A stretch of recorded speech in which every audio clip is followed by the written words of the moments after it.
Hey, what's up? It's Jim, and I just got back from the new film, The Green Hornet, which stars Seth Rogen and is directed by Michel Gondry. This film really reminds me of a 90s superhero movie, and you're probably like, a 90s superhero movie? Jim, I don't remember any good 90s superhero movies. It's almost like none of them, Seth Rogen and Evan and Michel Gondry, didn't really know the material and didn't necessarily respect the material. Now, frankly, this is the Green Hornet, and nobody gives a shit about the Green Hornet. It was a show that lasted a season, and Bruce Lee was in it, but he's not as cool as Enter the Dragon Bruce Lee, so it's like, eh. It was a radio show, then it was a TV show, and then it was a movie, so I guess it's more like that Alec Baldwin movie, The Shadow, which I think it's better than, but I haven't seen that in a while, so I might be wrong about that. But Seth Rogen's role is almost totally inappropriate for the movie. Sometimes he's funny and it works, but most of the time it's kind of annoying. Sometimes I felt like he was almost doing stand-up. I think this is probably the worst performance I've seen from him.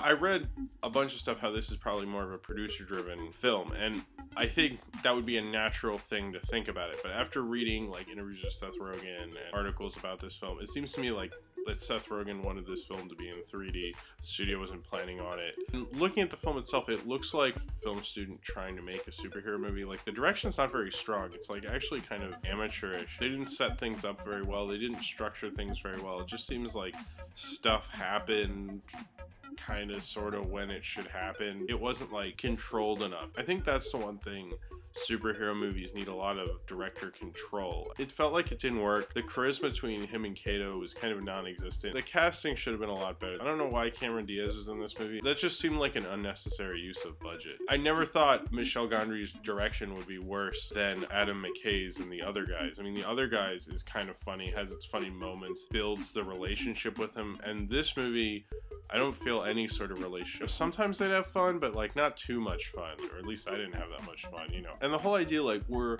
not like normal superheroes, we're gonna be the bad guys, we're gonna pretend to be bad guys instead of being heroes, but we are heroes, is like, that's too convoluted. The Kato Vision thing I thought was really cool. When Kato kicks the guy with the car effect thing and there's multiple cars, that's like awesome, kind of neat Michel Gondry stuff. So you get to this big action sequence at the end, like the big third act, big battle thing.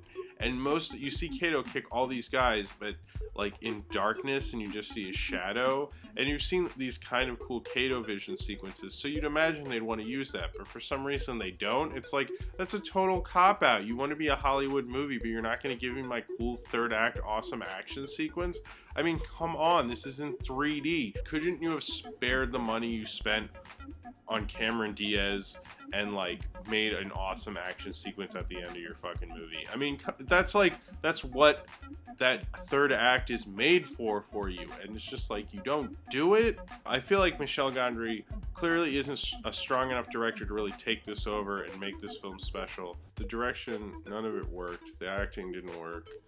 It's just kind of a mess, and not in a fun way, just in a kind of, this film doesn't work kind of way. And that's no fun to see. Almost that Seth Rogen and Michel Gondry are attempting to do something, just like the Green Hornet's attempting to be a hero. But I feel like the Green Hornet is far more successful than they ever are. If you have seen the Green Hornet and you would like to talk about it, comment below, down there in the comments, and subscribe if you would like to. I saw Season of the Witch, and I honestly think Season of the Witch is a little more consistent. I don't think Season of the Witch is as good. For some reason, I feel like this is better, although I think technically Season of the Witch probably is better. The Green Hornet is a lot like life. It's disappointing.